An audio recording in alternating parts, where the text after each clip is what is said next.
Hi hello ನಮಸ್ಕಾರ ತಮಗೆಲ್ಲರಿಗೂ gram Bharat Kannada YouTube ಚಾನಲ್ಗೆ ಸ್ವಾಗತ ಸುಸ್ವಾಗತ. ನಾನು ಸಂಜೀವ್. ಸ್ನೇಹಿತರೆ, ಇವತ್ತು ನಿಮಗೆ ಒಂದು ಸ್ಕಿನ್ ಡಿಟಾಕ್ಸಿಫೈ ಮಾಡುವಂತಹದ್ದು, ನಿಮ್ಗೆ ಏನಾದರೂ ಸ್ಕಿನ್ ಡ್ಯಾಮೇಜ್ ಆಗಿದ್ರೆ ಅದನ್ನು ರಿಪೇರಿ ಮಾಡುವಂತಹದ್ದು, ಹಾಗೂ ಸ್ಕಿನ್ ಗ್ಲೋ ಮಾಡುವಂತಹದ್ದು, ಹಾಗೂ ಆಂಟಿ ಏಜಿಂಗ್ ಪ್ರಾಪರ್ಟಿ ಇರುವಂತಹದ್ದು, ಹಾಗೂ ನಿಮಗೆ ಸ್ಕಿನ್ ಮೇಲೆ ಏನಾದರೂ ಯಾಕೆ ಹಾಕಿದ್ರೆ ಅದನ್ನ ರಿಮೂವ್ ಮಾಡುವಂತಹದ್ದು, ಒಂದು ಮೊರಿಂಗಾ ಕೋಲ್ಡ್ ಪ್ರೆಸರ್ ಸೋಪ್ನ ಹೇಗೆ ಮಾಡೋದಂತ ಈ ಒಂದು ವಿಡಿಯೋದಲ್ಲಿ ನಿಮಗೆ ತಿಳಿಸ್ಕೊಡ್ತೀವಿ. ಅದಕ್ಕಿಂತ ಮುಂಚೆ ಸ್ನೇಹಿತರೆ, ನಮ್ಮ ಒಂದು ಇವತ್ತಿನ ಒಂದು ವಿಡಿಯೋ ನಿಮಗೆ ಇಷ್ಟ ಆಗಿದ್ರೆ ಒಂದು ಲೈಕ್ ಮಾಡಿ, ಕಮೆಂಟ್ ಮಾಡಿ, ಶೇರ್ ಮಾಡಿ, ಹಾಗೂ ಕೊನೆಯದಾಗಿ ಸಬ್ಸ್ಕ್ರೈಬ್ ಮಾಡೋದನ್ನ ಮಾತ್ರ ಮರಿಬೇಡಿ ಸ್ನೇಹಿತರೆ. ಸೊ ಬನ್ನಿ ಸ್ನೇಹಿತರೆ, ಇವತ್ತಿನ ಒಂದು ಯಾವುದೇ ಒಂದು ಟೈಮ್ ವೇಸ್ಟ್ ಮಾಡದೇನೆ ಇವತ್ತಿನ ವಿಡಿಯೋನ ಶುರು ಮಾಡೋಣ. ಸ್ನೇಹಿತರೆ, ಯಾವುದೇ ಒಂದು ಫ್ರೆಶ್ ಸೋಪ್ನ ನೀವು ಸೋಪ್ ಮಾಡೋಕ್ಕೆ ಯೂಸ್ ಮಾಡ್ತೀನ ಅಂತಂದ್ರೆ ಅದನ್ನು ನೀವು ಮುಂಚೆನೇ ಯಾಕೆ ತೊಳ್ಕೊಬೇಕಾಗುತ್ತೆ. ಯಾಕಂದರೆ ಅದರ ಮೇಲೆ ರೋಡ್ ಮೇಲೆ ಇರುವಂಥ ಒಂದು ಡಸ್ಟ್ ಪಾರ್ಟಿಕಲ್ ಏನಿರುತ್ತೆ, ಧೂಳೇನಿರುತ್ತೆ, ಅದು ಕೂತಿರುತ್ತೆ. ಸೊ ಅದನ್ನು ನೀವು ತೊಳೆದೇ ಹಾಗೇ ನೀವು ಸೋಪಲ್ಲಿ ಒಂದು ಯೂಸ್ ಮಾಡಿಕೊಂಡ್ರೆ ಅದು ನಿಮಗೆ ಸೋಪಲ್ಲಿ ಡಸ್ಟ್ ಪಾರ್ಟಿಕಲ್ ಬಂದುಬಿಡುತ್ತೆ. ಸೊ ಹಾಗಾಗಿ ಇವಾಗ ನೀವು ಕಾಣ್ತಿರ್ಬೋದು ನೋಡಿ, ನೀರು ಕಾಣ್ತಾ ಇದೆ. ಇವಾಗ ತುಂಬ ಚೆನ್ನಾಗಿ ನಾನು ಕ್ಲೀನ್ ಮಾಡ್ಕೊಂಡಿದ್ದೀನಿ. ಇವಾಗ ನಾನು ಇದನ್ನು ಒಂದು ಮಿಕ್ಸಿಗೆ ತೊಗೊಂಡ್ಬಿಟ್ಟು ಅದರಲ್ಲಿ ನಾನು ಇದನ್ನು ಒಂದು ಪೇಸ್ಟ್ ಮಾಡ್ಕೋತೀನಿ. ಇದಕ್ಕೆ ಈ ಸೊಪ್ಪಿಗೆ ಸ್ವಲ್ಪ ನೀರು ಹಾಕಿಬಿಟ್ಟು ನಾನು ಒಂದು ಪೇಸ್ಟ್ ಮಾಡ್ಕೋತೀನಿ. ಸ್ವಲ್ಪ ನೀರು ಹಾಕ್ತಾ ಇದ್ದೀನಿ.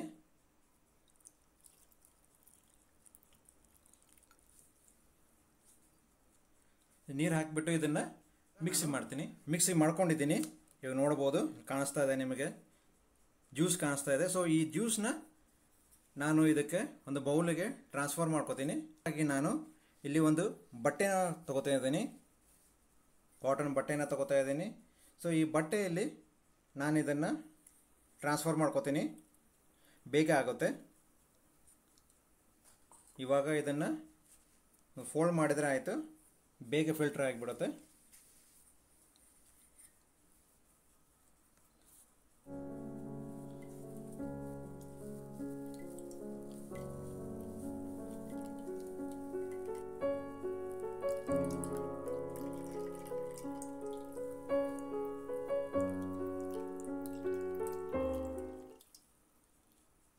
ತೆಗೆದಿರುವಂಥ ಒಂದು ಲಿಕ್ವಿಡ್ ಏನಿದೆ, ಜ್ಯೂಸು, ಮೊರಿಂಗಾ ಅಥವಾ ನುಗ್ಗೆ ಸೊಪ್ಪಿನ ಜ್ಯೂಸ್ ಏನಿದೆ, ಅದನ್ನು ನಾನು ಇಲ್ಲಿ ತೂಕ ಮಾಡ್ಕೋತೀನಿ. ಯಾಕೆಂದರೆ ನಮಗೆ ಇವತ್ತು ನಾನು ಸೋಪ್ ಮಾಡೋಕ್ಕೆ ನನಗೆ ಒಂದು ನೀರು ಅಥವಾ ಡಿಸ್ಟಿಲ್ ವಾಟರ್ ಏನಿದೆ ಅದು ನನಗೆ 66 ಗ್ರಾಮ್ ಬೇಕು. ಸೊ ಹಾಗಾಗಿ ನಾನು ಇವತ್ತು ನೀರು ತಗೊಳ್ತಾ ಇಲ್ಲ, ಅದರ ಬದಲು ನಾನಿಲ್ಲಿ ಇದನ್ನು ಮೊರಿಂಗಾದ ಒಂದು ಅಥವಾ ನುಗ್ಗೆ ಸೊಪ್ಪು ಏನಿದೆ ಅದರದ್ದು ಜ್ಯೂಸನ್ನ ತಗೋತಾ ಇದ್ದೀನಿ, ನೀರು ತಗೋತಾ ಇಲ್ಲ. ಇಲ್ಲಿ ಇದರದ್ದು ವೇಟ್ ಇದೆ, ಸೊ ಇದನ್ನು 0 ಮಾಡ್ಕೋತೀನಿ. ಇವಾಗ ಇಲ್ಲಿ 66 ಗ್ರಾಮ್ ನಾನು ವೇ ಮಾಡ್ಕೋತೀನಿ, ತೂಕ ಮಾಡ್ಕೋತೀನಿ ಇದಕ್ಕೆ.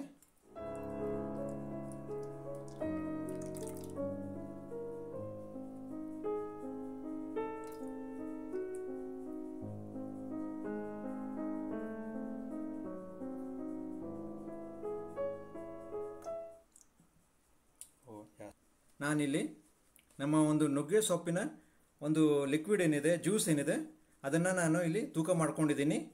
ನಮಗೆ ಬೇಕಾಗಿರೋದು ಇವತ್ತು ಒಂದು ಸೋಪು, ನುಗ್ಗೆ ಸೊಪ್ಪಿನ ಒಂದು ಸೋಪನ್ನ ಮಾಡ್ತಿರೋ ಕಾರಣ ನಾನಿಲ್ಲಿ ಡಿಸ್ಟಿಲ್ ವಾಟರ್ ಬದಲು ಈ ನಮ್ಮ ಒಂದು ನುಗ್ಗೆ ಸೊಪ್ಪಿನ ಜ್ಯೂಸನ್ನ ಯೂಸ್ ಮಾಡ್ತಾ ಇದ್ದೀನಿ. ಸೊ ಹಾಗಾಗಿ ನನಗೆ ಇಲ್ಲಿ 66 ಗ್ರಾಮ್ ಬೇಕಾಗಿತ್ತು. ಸೊ ಹಾಗಾಗಿ ಇಲ್ಲಿ ಜ್ಯೂಸ್ನ 66 ಗ್ರಾಮ್ನ ತೊಗೊಂಡಿದ್ದೀನಿ. ನುಗ್ಗೆ ಸೊಪ್ಪಿನ ಒಂದು ಜ್ಯೂಸ್ ಏನಿದೆ ಅದನ್ನು ನಾನು ಐಸ್ ಟ್ರೇಗೆ ಇವಾಗ ಐಸ್ ಟ್ರೇ ತೊಗೊಂಡಿದ್ದೀನಿ. ಸೊ ಈ ಐಸ್ ಟ್ರೇಗೆ ನಾನು ಹಾಕೋತೀನಿ.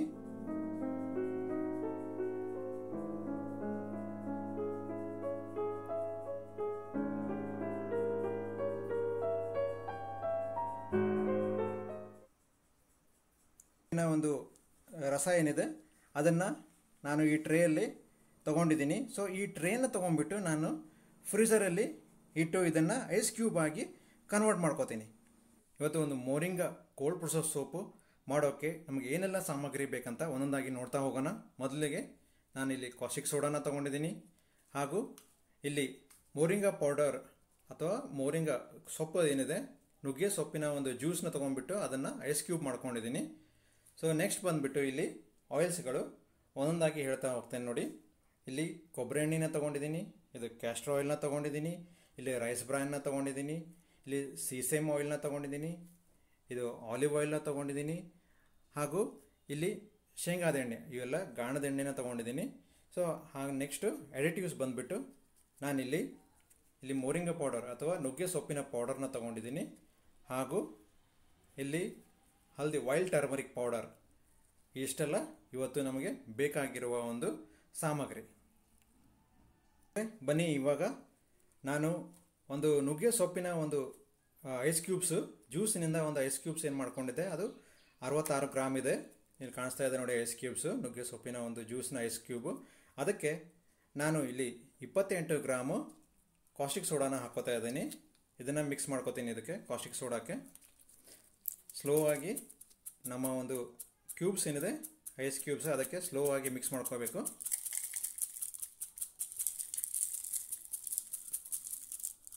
ಇವಾಗ ಹಾಫ್ ಹಾಕೋತೀನಿ. ಮಿಕ್ಸ್ ಮಾಡಿದ ಮೇಲೆ ನಂತರ ಮತ್ತೆ ತಿರ್ಗಾ ಅರ್ಧ ಹಾಕ್ತೀನಿ. ನೋಡಿ ಸ್ನೇಹಿತರೆ, ಇವಾಗ ಈಗ ಕಾಸ್ಟಿಕ್ ಸೋಡಾ ಹಾಕಿದ ತಕ್ಷಣವೇ ಸ್ವಲ್ಪ ಲಿಕ್ವಿಡ್ ಆಗ್ತಾ ಇದೆ, ಕಾಣಿಸ್ತಾ ಇದೆ ನಿಮಗೆ. ಸ್ಲೋ ಆಗಿ ಚೇಂಜ್ ಆಗ್ತಾ ಇದೆ. ಯಾವಾಗಲೂ ನೀವು ಡಿಸ್ಟಿಲ್ ವಾಟರ್ ತಗೋರಿ ಅಥವಾ ಈ ಥರ ಒಂದು ಐಸ್ ಕ್ಯೂಬ್ ಮಾಡ್ಕೊಳ್ಳಿ. ಅದಕ್ಕೆ ನೀವು ಡಿಸ್ಟಿಲ್ ವಾಟರ್ ಅಥವಾ ಐಸ್ ಕ್ಯೂಬ್ಸ್ಗೆ ಕಾಸ್ಟಿಕ್ ಸೋಡಾ ಹಾಕಬೇಕು. ಕಾಸ್ಟಿಕ್ ಸೋಡಾಕ್ಕೆ ಐಸ್ ಕ್ಯೂಬ್ ಮಾತ್ರ ಅಥವಾ ಡಿಸ್ಟಿಲ್ ವಾಟರ್ನ ಹಾಕಬಾರ್ದು, ಏಕೆಂದರೆ ಬೇಗ ಬಿಸಿ ಆಗಿಬಿಡುತ್ತೆ, ಫ್ಯೂಮ್ಸ್ ಬರೋ ಚಾನ್ಸಸ್ ಇರುತ್ತೆ. ಹಾಗೆ ಸೇಫ್ಟಿ ಮೆಷರ್ಸು ಕೂಡ ತುಂಬಾ ಮುಖ್ಯ. ಲೈ ಜೊತೆ ನೀವು ವರ್ಕ್ ಮಾಡಬೇಕಾದ್ರೆ ಅಥವಾ ಕಾಸ್ಟಿಕ್ ಸೋಡಾ ಜೊತೆ ನೀವು ವರ್ಕ್ ಮಾಡಬೇಕಾದ್ರೆ ಕೈಗೆ ಗ್ಲೌಸ್ ಹಾಕ್ಕೊಳ್ಳಿ.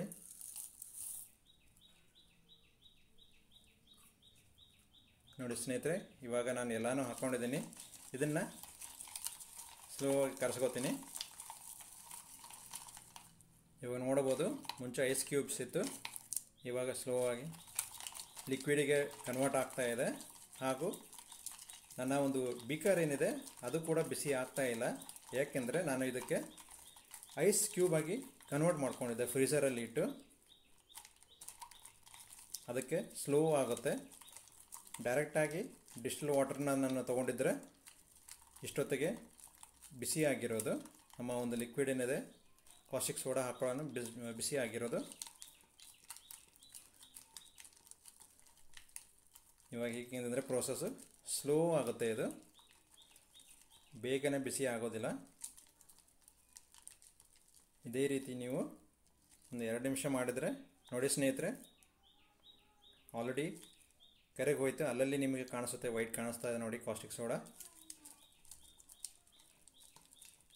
1 ರಿಂದ 2 ನಿಮಿಷ ಈ ಥರ ನೀವು ಮಿಕ್ಸ್ ಮಾಡ್ಕೋಬೇಕಾಗುತ್ತೆ. ಮಿಕ್ಸ್ ಮಾಡೋ ತಕ್ಷಣ ಅದು ಕರಗೋಗಿಬಿಡುತ್ತೆ ಕಾಸ್ಟಿಕ್ ಸೋಡಾ. ಇವಾಗ ಸ್ವಲ್ಪ ಬಿಸಿ ಆಗ್ತಾ ಇದೆ, ಇದು ಕರಗಿದೆ ಕೂಡ, ಅಲ್ಲಲ್ಲಿದೆ ಸ್ವಲ್ಪ ಇದೆ.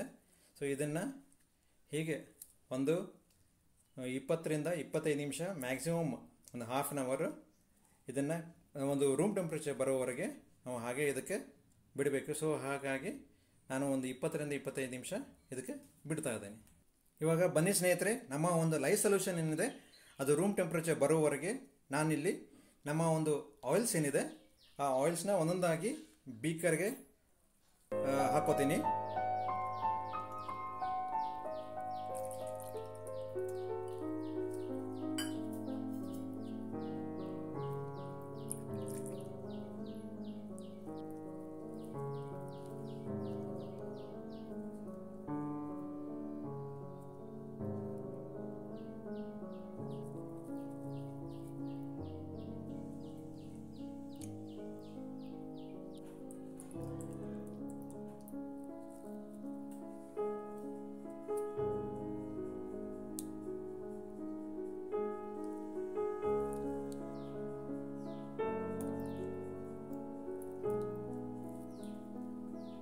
ಇವಾಗ ಬನ್ನಿ ಸ್ನೇಹಿತರೆ, ನಮ್ಮ ಒಂದು ಇದ್ದಂಥ ಆಯಿಲ್ಸ್ ಎಲ್ಲ ಇದಕ್ಕೆ ಬೇಕರ್ಗೆ ಟ್ರಾನ್ಸ್ಫರ್ ಮಾಡ್ಕೊಂಡಿದ್ದೀನಿ.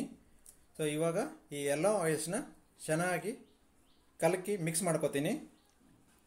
ಇದು ಕೂಡ ಜಾಸ್ತಿ ಏನು ಬೇಕಾಗಿಲ್ಲ, 1-2 ನಿಮಿಷ ಈ ರೀತಿ ಮಿಕ್ಸ್ ಮಾಡಿಕೊಂಡ್ರೆ ಈ ಆಯಿಲ್ಸ್ದು ಎಲ್ಲ ಆಯಿಲ್ಸ್ದು ಒಂದು ಕನ್ಸಿಸ್ಟೆನ್ಸಿ ಬೇರೆ ಬೇರೆ ಆಗಿರುತ್ತೆ. ಸೊ ಕಲರ್ ಬೇರೆ ಆಗಿರುತ್ತೆ, ಕನ್ಸಿಸ್ಟೆನ್ಸಿ ಬೇರೆ ಆಗಿರುತ್ತೆ. ಸೊ ಹಾಗಾಗಿ ಇದನ್ನು ಈ ರೀತಿ ಮಿಕ್ಸ್ ಮಾಡ್ಕೊಂಡ್ಬಿಡ್ಬೇಕು. 1-2 ನಿಮಿಷ ಈ ರೀತಿ ಮಿಕ್ಸ್ ಮಾಡ್ಕೊಂಡ್ಬಿಟ್ರೆ ಅದು ಎಲ್ಲ ಆಯಿಲ್ಸ್ಗಳು ಒಂದೇ ಆಗುತ್ತೆ.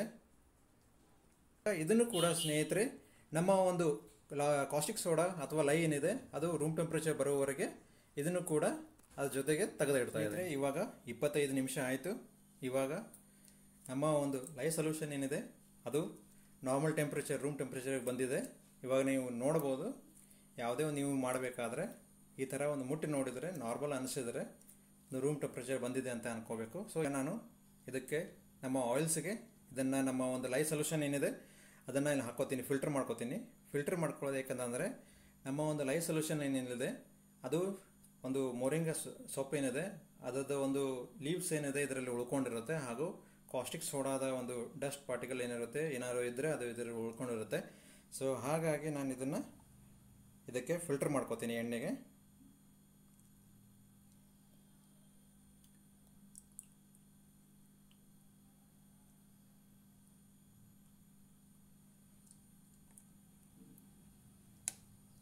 ಇವಾಗ ಇಲ್ಲಿ ನೋಡ್ಬೋದು ಸ್ನೇಹಿತರೆ, ಕೆಳಗಡೆ ನಮ್ಮ ಒಂದು ನುಗ್ಗೆ ಸೊಪ್ಪಿನ ಒಂದು ಪೌಡ್ರ್ ಏನಿದೆ ಅದು ಉಳ್ಕೊಂಡಿದೆ. ನಾನು ಮುಂಚೆನೇ ಹೇಳಿದ್ದೆ ನಿಮಗೆ. ಅದೇ ರೀತಿ ಇಲ್ಲಿ ನೋಡಿ ಕ್ಲೋಸಪ್ಪಲ್ಲಿ ತೋರಿಸ್ತೀನಿ ಕೂಡ, ಇಲ್ಲಿ ನೋಡಿ ಉಳ್ಕೊಂಡಿದೆ. ಸೊ ಹಾಗಾಗಿ ನಾವು ಇದನ್ನು ಟ್ರಾನ್ಸ್ಫರ್ ಮಾಡಬೇಕಾದ್ರೆ ಒಂದು ಫಿಲ್ಟರ್ ಮಾಡ್ಕೋಬೇಕು. ಸೊ ಚೆನ್ನಾಗಿ ನಮ್ಮ ಒಂದು ಲೈ ಸೊಲ್ಯೂಷನ್ನು ಹಾಗೂ ನಮ್ಮ ಆಯಿಲ್ಸ್ ಮಿಕ್ಸ್ಚರ್ ಏನಿದೆ ಇವಾಗ ಇಲ್ಲಿ ಕಾಣ್ತಾ ಇದೆ ನೋಡಿ, ನಮ್ಮ ಒಂದು ಲೈ ಸೊಲ್ಯೂಷನ್ನು ವೈಟ್ ಕಾಣ್ತಾ ಇದೆ, ಹಾಗೂ ನಮ್ಮ ಒಂದು ಆಯಿಲ್ಸ್ ಏನಿದೆ ಇದನ್ನು ಚೆನ್ನಾಗಿ ಮಿಕ್ಸ್ ಮಾಡ್ಕೋಬೇಕು.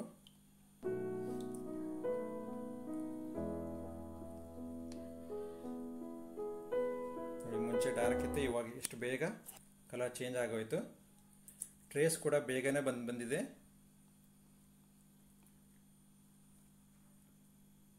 ನೋಡಿ ಎಷ್ಟು ಬೇಗ ಟ್ರೇಸ್ ಬಂದಿದೆ. ಸೊ ಇದಕ್ಕೆ ನಾನು ಇಲ್ಲಿ ಡಬಲ್ ಒಂದು 2 ಪಾರ್ಟ್ ಮಾಡ್ಕೋತೀನಿ. ನನ್ನ ಒಂದು ಮಿಕ್ಸರ್ ಏನಿದೆ ಲೈ ಸೊಲ್ಯೂಷನ್ ಹಾಗೂ ನಮ್ಮ ಎಣ್ಣೆಯ ಒಂದು ಮಿಕ್ಸರ್ ಏನಿದೆ ಅದು ಸ್ವಲ್ಪ ಥಿಕ್ ಆಗಿದೆ. ಇವಾಗ ನಾನು ಅದನ್ನು ಈ ಬೀಕರ್ 2 ಬೀಕರ್ಗೆ ಟ್ರಾನ್ಸ್ಫರ್ ಮಾಡ್ಕೊಂಡಿದ್ದೀನಿ, ಈಕ್ವಲ್ ಆಗಿ ಡಿವೈಡ್ ಮಾಡ್ಕೊಂಡಿದ್ದೀನಿ. ಸೊ ಒಂದು ಬೀಕರಲ್ಲಿ ನಾನು ಇಲ್ಲಿ ಒಂದು ಮೋರಿಂಗಾ ಪೌಡರ್ ಇದನ್ನು ಮಿಕ್ಸ್ ಮಾಡ್ಕೋತೀನಿ. ನಮ್ಮ ನುಗ್ಗೆ ಸೊಪ್ಪಿನ ಪೌಡರ್ನ ಒಂದು ಬೀಕರಲ್ಲಿ ಇದನ್ನು ಮಿಕ್ಸ್ ಮಾಡ್ಕೋತೀನಿ.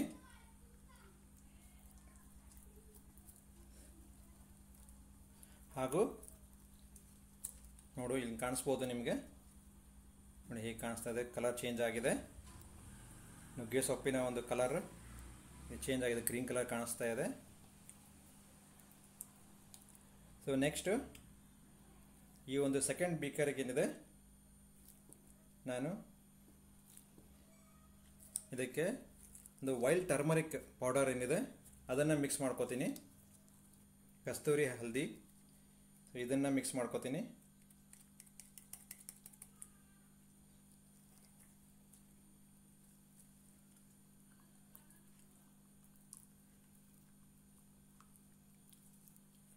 ನೋಡ್ಬೋದು ಕಲರ್ ಎಷ್ಟು ಚೆನ್ನಾಗಿ ಬಂದಿದೆ. ಒಂದರಲ್ಲಿ ಆರೆಂಜ್ ಇದೆ, ಒಂದರಲ್ಲಿ ಗ್ರೀನ್ ಇದೆ.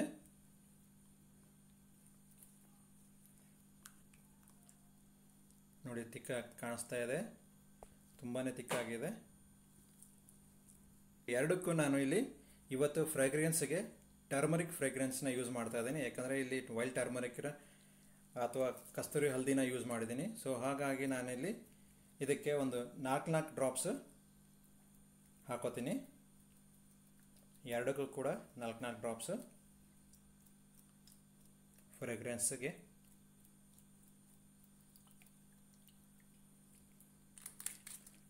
ಸೊ ಇವಾಗ ಫ್ರೇಗ್ರೆನ್ಸ್ ಹಾಕಿದ್ದೀನಿ, ಸ್ವಲ್ಪ ಒಂದು ಮಿಕ್ಸ್ ಮಾಡ್ಕೊಂಡ್ಬಿಡ್ತೀನಿ ಎರಡನ್ನ.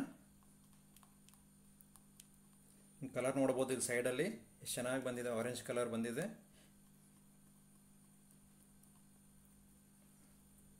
ಇವಾಗ ಇದನ್ನು ಕೂಡ ಅದೇ ರೀತಿ ಮಿಕ್ಸ್ ಮಾಡ್ಕೊಂಡ್ಬಿಡ್ತೀನಿ. ಫ್ರೇಗ್ರೆನ್ಸ್ ಇದರಲ್ಲಿ ಮಿಕ್ಸ್ ಆಗುತ್ತೆ, ಚೆನ್ನಾಗಿ ಮಿಕ್ಸ್ ಆಗುತ್ತೆ. ಇವಾಗ ಸ್ನೇಹಿತರೆ ಇದನ್ನು ಸೈಡಲ್ಲಿಟ್ಟು ನಾನು ಇವಾಗ ಈ ಥರ ಒಂದು ಸಿಲಿಕಾನ್ ಮೋಲ್ಡ್ನ ತಗೋತೀನಿ. ಇದಕ್ಕೆ ಐಸೋಪ್ರೊಪೈಲ್ ಆಲ್ಕೋಹಾಲ್ನ ಸ್ಪ್ರೇ ಮಾಡ್ಕೋತೀನಿ.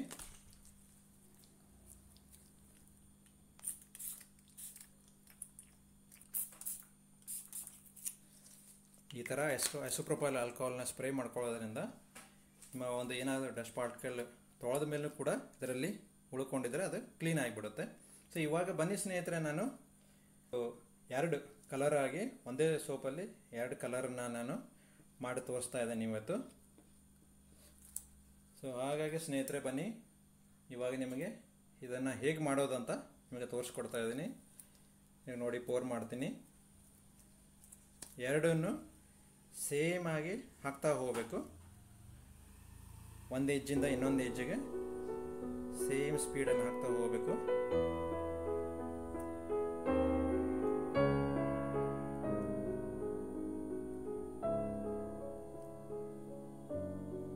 ಡಬಲ್ ಕಲರ್ ಆಗುತ್ತೆ ಅದು.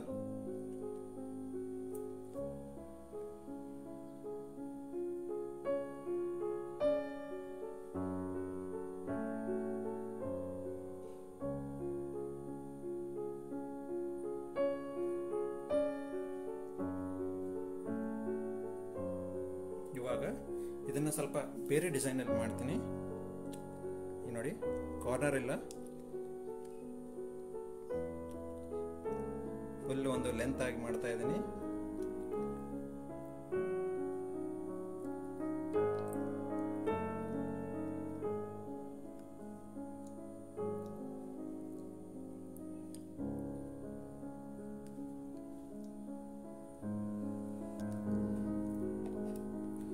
ನೋಡಿ ಸ್ನೇಹಿತರೆ, ಇವಾಗ ನಾನಿಲ್ಲಿ ಬೇರೆ ಬೇರೆ ಡಿಸೈನ್ ಮಾಡಿದ್ದೀನಿ. ಸ್ನೇಹಿತರೆ, ಇವಾಗ ನಮ್ಮ ಒಂದು ಡಿಸೈನರ್ ಸೋಪ್ ರೆಡಿ ಆಗಿದೆ.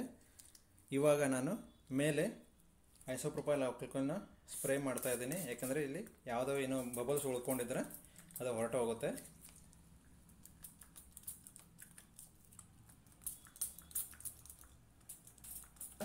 ನೋಡಿ ಸ್ನೇಹಿತರೆ, ಇವಾಗ ಸ್ಪ್ರೇ ಮಾಡಿದ್ದೇ ಆಯಿತು, ಸೋಪ್ ರೆಡಿ ಮಾಡಿದ್ದೇ ಆಯಿತು. ಇವಾಗ 48 ಗಂಟೆಗಳ ನಂತರ, ಅಂದರೆ 2 ದಿನಗಳ ನಂತರ ನಿಮಗೆ ಈ ಸೋಪನ್ನ ಅನ್ಮೋಲ್ಡ್ ಮಾಡಿ ತೋರಿಸ್ತೇನೆ. ಸ್ನೇಹಿತರೆ, ನಾನು ಸೋಪ್ ಮಾಡಬೇಕಾದ್ರೆ ನಿಮಗೆ ಈ ಸೋಪ್ನ 2 ದಿನಗಳ ನಂತರ ನಿಮಗೆ ಅನ್ಮೋಲ್ಡ್ ಮಾಡಿ ತೋರಿಸ್ತೀನಿ ಅಂತ ಹೇಳಿದ್ದೆ. ಆದರೆ ಮಳೆ ಕಾರಣದಿಂದ ನಾನಿಲ್ಲಿ ಇವತ್ತು 3 ದಿನಕ್ಕೆ ಅನ್ಮೋಲ್ಡ್ ಮಾಡಿದ್ದೀನಿ. ಇವಾಗ ನೋಡ್ಬೋದು ಸ್ನೇಹಿತರೆ, ನಾನು ಅವತ್ತು ಮಾಡಬೇಕಾದ್ರೆ ನಾನು ಒಂದು ಮೊರಿಂಗಾ ಸೊಪ್ಪು ಹಾಗೂ ಒಂದು ವೈಲ್ಡ್ ಟರ್ಮರಿಕ್ ಅಥವಾ ಕಸ್ತೂರಿ ಹಲ್ದಿ ಎರಡನ್ನೂ ಮಿಕ್ಸ್ ಮಾಡಿಬಿಟ್ಟು ಇದೊಂದು ಸೋಪ್ ಮಾಡಿದ್ದೆ. ಇವಾಗ ನೋಡಿ, ನೀವು ನೋಡ್ಬೋದು, ಕಾಣಿಸ್ತಾ ಇದೆ, 2 ಕಲರ್ ಡಿಫ್ರೆನ್ಸ್ ಕಾಣಿಸ್ತಾ ಇದೆ. ಒಂದು ಇಲ್ಲಿ ಗ್ರೀನ್ ಕಾಣಿಸ್ತಾ ಇದೆ ಹಾಗೂ ಯೆಲ್ಲೋ ಕಾಣಿಸ್ತಾ ಇದೆ. ಗ್ರೀನ್ ಇದು ಮೊರಿಂಗಾ ಲೀವ್ಸಿನಿಂದ ಜ್ಯೂಸ್ ಮಾಡಿರೋದು, ಹಾಗೂ ಇದು ಕಸ್ತೂರಿ ಹಲ್ದಿ ಅಥವಾ ವೈಲ್ಡ್ ಟರ್ಮರಿಕ್ ಪೌಡರ್ನ ಹಾಕಿ ಮಾಡಿರೋದು. ಈ 2 ಕಾಂಬಿನೇಷನ್ ನೋಡಿ ಎಷ್ಟು ಚೆನ್ನಾಗಿ ಕಾಣಿಸ್ತಾ ಇದೆ, ಕ್ಲಿಯರ್ ಆಗಿ ಕಾಣಿಸ್ತಾ ಇದೆ. ನೋಡಿ, ಇಲ್ಲಿ ಲೈನ್ ಕೂಡ ಕಾಣಿಸ್ತಾ ಇದೆ. ಇಲ್ಲಿ ಒಂದು ಯೆಲ್ಲೋ ಹಾಗೂ ಇದು ಗ್ರೀನ್ ಕಾಣಿಸ್ತಾ ಇದೆ. ನೋಡಿ, ಇದು ಬೇರೆ ಬೇರೆ ಒಂದು ಕಾಂಬಿನೇಷನ್ ಎಲ್ಲ ಮಾಡಿದ್ದೆ. ಇಲ್ಲಿ ನೋಡಿ, ಫುಲ್ ಲೆಂತ್ ಕಾಂಬಿನೇಷನ್ ಒಂದು ಮಾಡಿದ್ದೆ. ಸೊ ಅದೇ ರೀತಿ ಇದನ್ನು ಕೂಡ ಎಲ್ಲ ಸೋಪುಗಳು ತುಂಬ ಚೆನ್ನಾಗಿ ಬಂದಿವೆ. ನೋಡ್ಬೋದು ಇಲ್ಲಿ ನೋಡಿ, ಇಲ್ಲಿ ಕೂಡ ಕಾಣಿಸ್ತಾ ಇದೆ, ಇಲ್ಲಿ ಗ್ರೀನ್ ಕಾಣಿಸ್ತಾ ಇದೆ, ಇಲ್ಲಿ ಯೆಲ್ಲೋ ಕಾಣಿಸ್ತಾ ಇದೆ. ಕಾಂಬಿನೇಷನ್ ತುಂಬ ಚೆನ್ನಾಗಿ ಬಂದಿದೆ. ನೋಡಿ, ಇಲ್ಲಿ ಕ್ಲೋಸಪ್ಪಲ್ಲಿ ನಿಮಗೆ ತೋರಿಸ್ತೇನೆ. ಇದು ಯೆಲ್ಲೋ ಇದೆ, ಇದು ಗ್ರೀನ್ ಇದೆ. ಸೊ ಇದು ಮೊರಿಂಗಾ ಲೀಫ್ ಜ್ಯೂಸ್ ತಗೊಂಡು ಮಾಡಿರೋದು. ಇದು ಟರ್ಮರಿಕ್ ಹಲ್ದಿ, ವೈಲ್ಡ್ ಟರ್ಮರಿಕ್ ಅಥವಾ ಕಸ್ತೂರಿ ಹಲ್ದಿ ಏನು ಹೇಳ್ತಾರೆ, ಅದನ್ನು ಇಲ್ಲಿ ತೋರಿಸ್ತಾ ಇದ್ದೀನಿ. ಎಲ್ಲ ಸೋಪುಗಳು 4 ಸೋಪ್ ಮಾಡಿದ್ದೆ. 200 ಗ್ರಾಮ್ ಆಯಿಲ್ನ ತೊಗೊಂಡ್ಬಿಟ್ಟು ಇಲ್ಲಿ ಸೋಪ್ ಮಾಡಿದ್ದೆ. ಅದರಲ್ಲಿ 4 ಸೋಪು ಬಂದಿದೆ. ನೋಡಿ, ತುಂಬ ಚೆನ್ನಾಗಿ ಗಟ್ಟಿ ಕೂಡ ಆಗಿದೆ, ಸೋಪುಗಳು ತುಂಬ ಚೆನ್ನಾಗಿ ಬಂದಿದೆ. ಸ್ನೇಹಿತರೆ ಬನ್ನಿ, ಇವಾಗ ನಾವು ಮಾಡಿರುವಂಥ ಮೊರಿಂಗಾ ಜ್ಯೂಸು ಹಾಗೂ ಕಸ್ತೂರಿ ಹಲ್ದಿ ಈ 2 ಸೋಪನ್ನ ಇವತ್ತು ಕಾಂಬಿನೇಷನ್ ಮಾಡಿರುವಂಥ ಸೋಪನ್ನ ಇವತ್ತು ನಾನು ನಿಮಗೆ pH ಟೆಸ್ಟ್ ಮಾಡಿ ತೋರಿಸ್ತೇನೆ. ಸೊ ಇವಾಗ pH ಟೆಸ್ಟ್ ಮಾಡೋಕ್ಕೆ ನಾನಿಲ್ಲಿ ನೀರನ್ನ ತಗೊಂಡಿದ್ದೀನಿ ಹಾಗೂ ಇಲ್ಲಿ PS ಟೆಸ್ಟ್ ಪೇಪರ್ ತೊಗೊಂಡಿದ್ದೀನಿ. ಇಲ್ಲಿ ನೋಡ್ಬೋದು ನೀವು, ಇಲ್ಲಿ ಪಾಯಿಂಟ್ಸ್ಗಳಿದೆ 1 3 5 6 7 8 9 10 12 14. ಸೊ ಇದು 1 3 5 6 ಅಂದರೆ 1 ಮತ್ತು 3 ತುಂಬ ಆ್ಯಸಿಡಿಕ್ಕು. ಇದು 5 ಮತ್ತು 6 ಏನಿದೆ ಅದು ಮೈಲ್ಡ್ ಆ್ಯಸಿಡಿಕ್ಕು. ಹಾಗೂ 7 ಏನಿದೆ ನ್ಯೂಟ್ರಲ್, ಈ ಕಡೆ ಆ್ಯಸಿಡಿಕ್ನೂ ಇಲ್ಲ ಹಾಗೂ ಈ ಕಡೆ ಆಲ್ಕಲೈನೂ ಇಲ್ಲ, ಇದು ನಾರ್ಮಲ್ ಆಗಿರುತ್ತೆ. ಸೊ ಇವಾಗ 8 ಬಂದರೆ ಸ್ವಲ್ಪ ಆಲ್ಕಲೈನು. ಈಗ ನಾವು ಯಾವುದೇ ಒಂದು ಸೋಪ್ ಮಾಡಬೇಕಾದ್ರೆ ಅದು 7 ಇರಬಾರ್ದು, 8 9 10 ಮ್ಯಾಕ್ಸಿಮಮ್ 10ವರೆಗೆ ಇರಬೇಕು. 10 ಮೇಲೆ ಹೋದರೆ ಮತ್ತೆ ಇದು ಜಾಸ್ತಿ 12 ಹಾಗೂ 14 ತುಂಬ ಆ್ಯಸಿಡಿಕ್ ಆಗಿಬಿಡುತ್ತೆ, ನೀವು ಯೂಸ್ ಮಾಡುವಾಗ ಆಗಿಲ್ಲ. ಯಾಕಂದರೆ ಯಾವುದೇ ಒಂದು ಸೋಪು ನಿಮಗೆ 8ರಿಂದ 10 ಅಥವಾ 8ರಿಂದ 10ವರೆಗೆ ಮಾತ್ರ ಅದರೊಳಗೆ ಇದ್ದರೆ ನಿಮಗೆ ಸ್ಕಿನ್ ರ್ಯಾಷಸ್ ಬರಲ್ಲ, ಏನೂ ಆಗಲ್ಲ. ಹಾಗೂ 7 ಇದ್ರೂ ಓಕೆ, ಆದರೆ ನಿಮಗೆ ಏನು ಎಫೆಕ್ಟ್ ಆಗಲ್ಲ, ಯೂಸ್ ಆಗಲ್ಲ ಅದು ಸೋಪು. 7 ಇದ್ದರೆ ಸುಮ್ಮನೆ ಹಾಗೆ ಹಚ್ಕೋಬೋದು. ಬೇಬಿ ಸೋಪ್ ಅಂತ ಏನು ಹೇಳ್ತಾರಲ್ಲ ಅದೇ ರೀತಿ ಬೇಬಿ ಸೋಪ್ಸ್ ಎಲ್ಲ ಈ ರೇಂಜಲ್ಲಿ ಬರುತ್ತೆ, 7 ರೇಂಜಲ್ಲಿ ಬರುತ್ತೆ, 7.5 ರೇಂಜಲ್ಲಿ ಬರುತ್ತೆ. ಸೊ ಇದು ಈ ಆ್ಯಸಿಡಿಕ್ಕು. ಸೊ ಇವಾಗ ಬನ್ನಿ ಸ್ನೇಹಿತರೆ, ನಾನು ಇಲ್ಲೊಂದು ಅದರದ್ದು ಒಂದು ಲೀಫ್ನ ತೊಗೊಂಡಿದ್ದೀನಿ, PS ಟೆಸ್ಟ್ ಪೇಪರ್ನ ಲೀಫನ್ನು ತೊಗೊಂಡಿದ್ದೀನಿ. ಸೊ ಇವಾಗ ಬನ್ನಿ ಹೇಗೆ ಮಾಡೋದಂತ ನಿಮಗೆ ತೋರಿಸ್ಕೊಡ್ತಾ ಇದ್ದೀನಿ. PS ಟೆಸ್ಟ್ ಮಾಡೋಕ್ಕೆ ನಾನಿವತ್ತು ಇಲ್ಲಿ ಒಂದು ಸೋಪ್ನ ತೊಗೊತೀನಿ. ಇದಕ್ಕೆ ಸೋಪ್ನ ಸ್ವಲ್ಪ ಒದ್ದೆ ಮಾಡ್ಕೋತೀನಿ, ಯಾಕಂದರೆ ಒದ್ದೆ ಇದ್ದರೆ ನಮಗೆ ಒಂದು PS ಪೇಪರ್ ಏನಿದೆ ಅದರ ಮೇಲೆ ಇಟ್ಟಾಗ ಕಲರ್ ಚೇಂಜ್ ಆಗುತ್ತೆ. ಸೊ ಇವಾಗ ನೋಡ್ಬೋದು, ಇವಾಗ ನಾನು ಈ ಥರ ಒಂದು PS ಪೇಪರ್ನ ತೊಗೊತೀನಿ. ಇದರ ಮೇಲೆ ಸೋಪ್ ಮೇಲೆ ಇಟ್ಟಾಗ ಡೈರೆಕ್ಟ್ ಆಟೋಮೆಟಿಕ್ಕಾಗಿ ಇಲ್ಲಿ ನೋಡಿ ಕಲರ್ ಚೇಂಜ್ ಆಗುತ್ತೆ. ನೋಡಿ ಎಷ್ಟು ಬೇಗ ಕಲರ್ ಚೇಂಜ್ ಆಗೋಯ್ತು. ನೀವು ಸೋಪುದು ಯಾವುದೇ ಪೋರ್ಷನಲ್ಲಿ ಇಡಿ, ಕಲರ್ ಹೇಗೆ ಚೇಂಜ್ ಆಗುತ್ತೆ, ಎಷ್ಟು ಬೇಗ ಗ್ರೀನ್ ಕಲರ್ ಆಗಿಬಿಡುತ್ತೆ ನೋಡ್ಬೋದು. ನೋಡಿ ಸ್ನೇಹಿತರೆ, ಇವಾಗ ಇಲ್ಲಿ ಕಲರ್ ಚೇಂಜ್ ಆಗಿದೆ. ಇದನ್ನು ಈ ಕಲರ್ನ ನಮ್ಮ ಒಂದು ಈ ಪಾಯಿಂಟ್ಸ್ಗಳೇನಿದೆ ಇದರಲ್ಲಿ ಮ್ಯಾಚ್ ಮಾಡಿ ನೋಡೋಣ ಯಾವ ಕಲರ್ ಬಂದಿದೆ ಅಂತ. ಇವಾಗ ಇಲ್ಲಿ ನೋಡಿ ಯಾವ ಕಲರ್ ಇದೆ ಅಂತ ಇವಾಗ ನೋಡ್ಬೋದು. ಇವಾಗ ನಮ್ಮ ಒಂದು ಕಲರ್ ಏನಿದೆ 8 ಅಥವಾ 8.5ವರೆಗೆ ಇದೆ ಇದು. ಸೊ ಇದು ನಮಗೆ ಇವತ್ತು ನಾವು ಮಾಡಿರುವಂಥ ಮೊರಿಂಗಾ ಸೋಪು, ಮೊರಿಂಗಾ ಹಾಗೂ ನಮ್ಮ ಒಂದು ಕಸ್ತೂರಿ ಹಲ್ದಿಯ ಸೋಪು ಸೇಫ್ ಆಗಿದೆ ಅಂತ, ಯಾರು ಬೇಕಾದರೂ ಯೂಸ್ ಮಾಡ್ಕೋಬೋದಂತ ಇದನ್ನು ಪ್ರೂವ್ ಮಾಡುತ್ತೆ. ಸೊ ಹಾಗಾಗಿ ಸ್ನೇಹಿತರೆ, ಯಾವುದೇ ನೀವು ಸೋಪ್ ಮಾಡಬೇಕಾದ್ರೆ ಈ ಥರ ನೀವು ಒಂದು PS ಪೇಪರ್ನ ನೀವು ಮಾರ್ಕೆಟಲ್ಲಿ ಸಿಗುತ್ತೆ, ಈ ಥರ ತಂದುಬಿಟ್ಟು ನೀವು ನೋಡ್ಕೋಬೋದು. ಟೆಸ್ಟ್ ಮುಗಿದ ಮೇಲೆ ನೀವೆಲ್ಲ ಒಂದು ಸೋಪ್ ಆದಮೇಲೆ, ಅಥವಾ ನೀವು ಮಧ್ಯದಲ್ಲಿ ಕೂಡ ಮಾಡಬಹುದು.